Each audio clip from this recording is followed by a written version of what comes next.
Have you ever walked out of a concert and like everything is just Oh, yeah. Oh, yeah. too quiet? Like that Yeah. ringing you get Yeah. is not just you. Today, we're going to be diving into a study about noise and hearing. Okay. And get this, it's focusing on tempo drivers in Lucknow, India. Oh, wow. We're talking That's a noisy city. one of the busiest, noisiest cities in the world. Yeah. Yeah. It's a fascinating study. It actually gives us a way to, like, calculate safe versus unsafe noise levels. But before we get ahead of ourselves, Yeah. let's talk about what the researchers actually did. Okay, so, like, set the scene for us. Yeah, right. How did they even go about studying this? Well, they compared two groups of drivers in Lucknow. Tempo drivers, who are exposed to a lot of noise, obviously, Right. and car drivers, who have a quieter work environment. Makes sense. So by comparing these two groups, Yeah. they could isolate the impact of noise on hearing. Okay, that makes a lot of sense. But how did they measure the noise? Was it just like holding up a decibel meter, like at random times? Well, not quite. They used something called a sound level meter Okay. to measure what are called weighted sound levels. Oh, it was weighted sound level. Now, well, you might be wondering. Yeah, what in the world does weighted mean? Right. Well, Yeah. basically, it focuses on the frequencies that are most damaging to human hearing. Okay, so it's not just about how loud something is, but like what kind of sound it is. Exactly. Yeah. Exactly. And for the car drivers, they measured the noise levels over a 15-minute period. Okay. And, this kind of makes sense when you think about it. Car drivers, Right. usually have a fairly predictable route, right? Yeah. But tempo drivers, they're weaving in and out of traffic. Right, dealing with honking and like All sorts of that crazy, unpredictable noise. unpredictable noise, right? Yeah. So, So controlled versus chaotic? yeah, pretty much. Okay. Did they just pick like any random streets in Lucknow for this?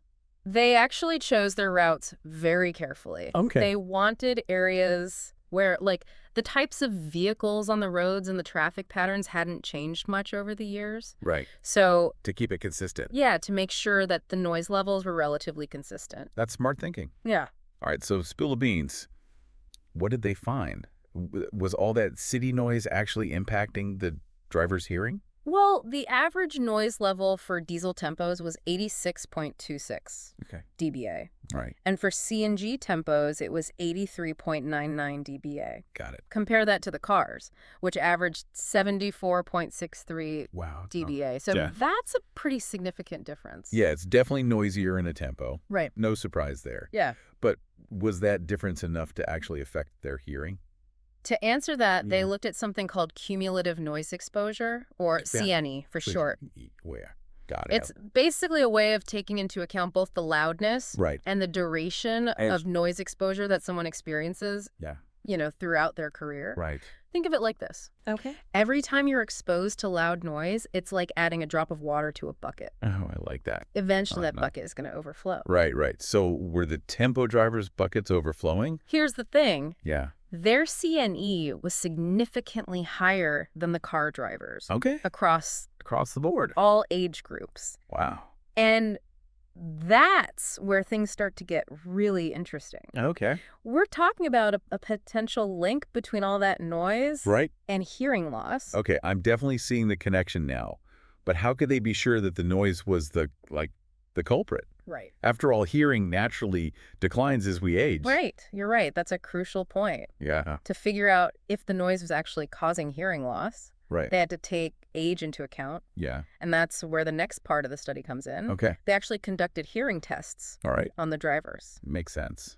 But there's a catch. Oh, there's a catch. Okay. They made sure the drivers had a 12-hour break before the test wow. to avoid any, temporary Okay. shifts in their hearing. Right. Yeah, so that it wasn't just like a temporary thing from being in the tempo that day. Right. They wanted to make sure it wasn't just like a reaction Yeah. to the noise, Right. something more long-term. Okay, so clever thinking, so that way they could be more confident that the results reflected any long-term damage. Exactly. Not just like a temporary reaction to the noise. Yeah, yeah. Okay, so what did the hearing tests reveal? Well, there were some statistically significant differences between the tempo drivers and the car drivers. Okay. The tempo drivers showed more hearing loss, especially at a frequency of 4,000 hertz. Now, this is really important Okay. because hearing loss at that specific frequency Right. is a classic sign Okay. of noise-induced damage. Noise-induced damage. So So it's looking like all that noise exposure might be taking its toll on their hearing. Yeah. But how did they define hearing loss, right? Is there like a universal standard for what's considered normal hearing?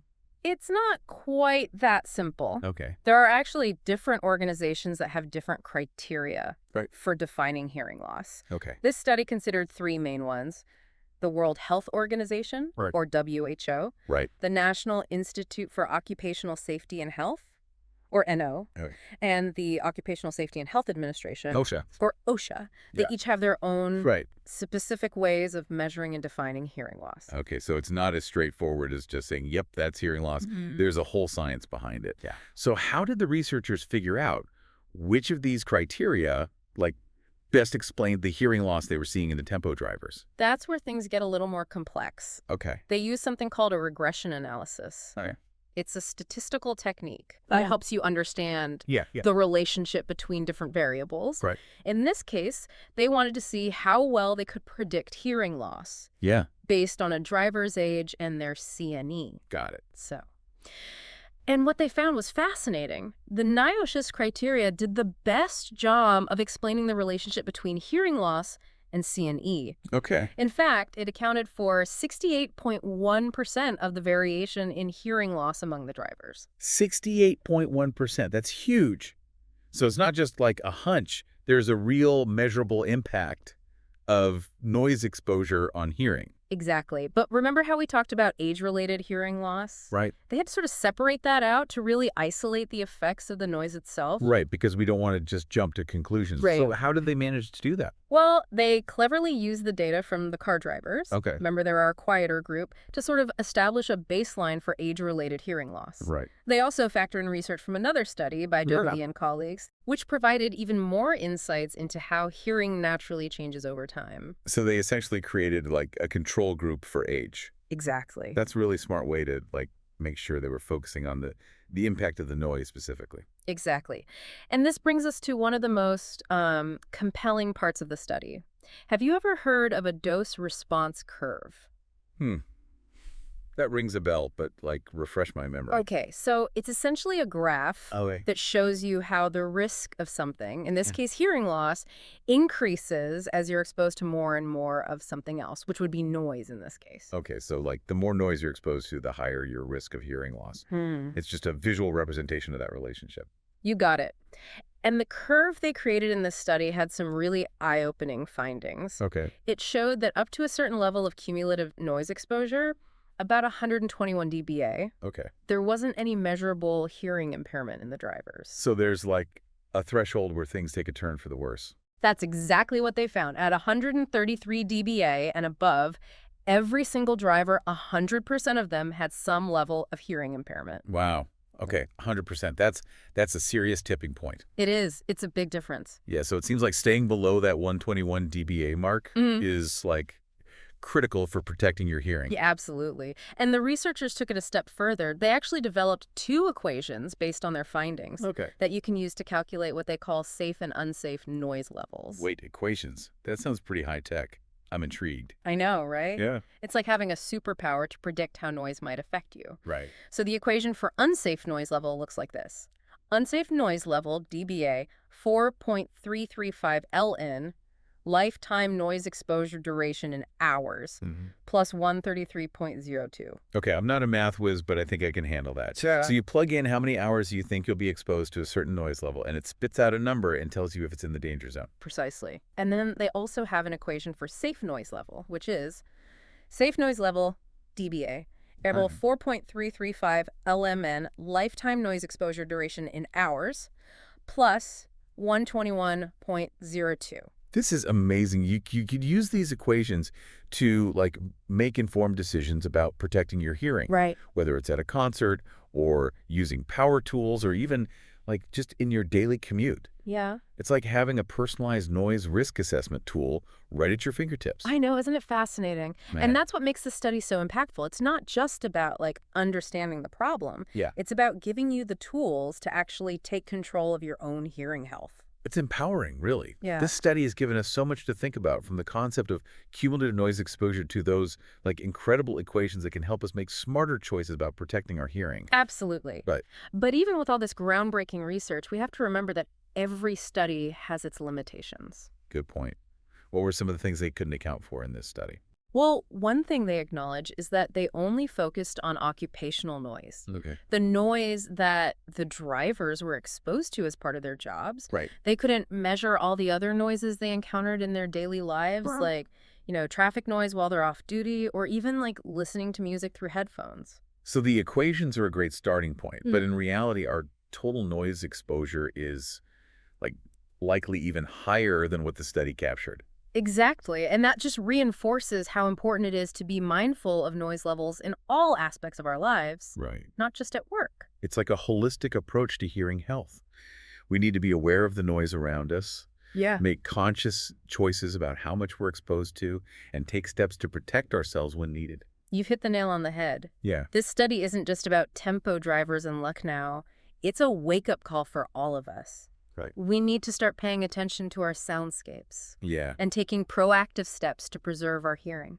It really makes you think about all the noise like we're exposed to every day, doesn't it? It does. Like, it's so easy to just tune it out. Yeah. But like the study's showing, it's definitely adding up. It is. And, thinking about those tempo drivers, Okay. it makes you wonder if they knew about these, like, safe noise level calculations, could they actually use that information to protect themselves? That's a great question. Yeah. I mean, we've all been to those concerts where it's like way too loud, Oh, yeah. but we just kind of grin and bear, right? Right. What if we could actually say, hey, this is over the safe limit, Yeah. and like make a change? It would be a game changer, would it? Yeah. To have that awareness and take steps to, like, protect your hearing right then and there. All right. Maybe pop in some earplugs or even just move a little further from the speakers. Earplugs. That's a good point. I think there's still this like stigma around earplugs, like they're only for like old people or Yeah. construction workers. But if we're serious about protecting our hearing, we've got to get over that. Absolutely. Yeah. And earplugs have come a long way. Right. You can find ones that are discreet, that like filter out the harmful frequencies, but still let you enjoy the music. Yeah. There are even like custom molded ones that fit your ears perfectly. I've also heard about apps that can like measure noise levels. Yeah. Do you think those are a reliable way to kind of get a sense of our noise exposure? They can definitely be helpful for like raising awareness. Yeah. They might not be as precise as a professional sound level meter, Right. but they can give you a general idea of Yeah. how loud your environment is. Yeah. Okay. Okay. So maybe it's time to kind of ditch that tough it out mentality Yeah. and start being more proactive about this. I mean, our hearing is so precious, and once it's gone, it's gone. Exactly. It's like any other aspect of our health, we need to take care of it. Yeah. And the great thing is, we now have the knowledge and the tools to do that. This whole conversation has been incredibly eye-opening. I feel like I have a whole new perspective on noise and like the impact that it can have on our lives. I'm glad to hear that. That's the whole point of these deep dives. Yeah. To empower you with information so you can make informed decisions. So for all of you listening out there, we've covered a lot today. From the science behind noise-induced hearing loss to those like incredible equations that can help you calculate your own like safe noise levels. Now we want to hear from you. What's one small change you can make in your life to protect your hearing? It could be as simple as like turning down the volume on your headphones, or being mindful of like noisy environments, or even just like carrying a pair of earplugs in your bag. Remember, every little bit counts. Until next time, stay curious and keep those ears healthy.